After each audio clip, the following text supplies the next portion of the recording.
How to change your name in Marvel Future Fight. Hi everyone, welcome back to Crazy Gamer. Today in this video, I'm gonna guide you through how you can change your name in Marvel Future Fight game in just a few simple steps. Changing your name is super easy on Marvel Future Fight and is straightforward.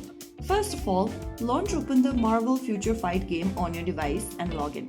From the lobby screen, go ahead and click on your current name at the top left corner, this one, and then once you do that, you'll end up in this account page.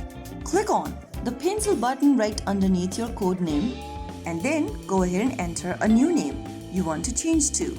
After you type it down, click on OK and the name will be changed. Click on OK and the application will restart. Your in-game name will now be updated across all features including Alliance and PvP leaderboards.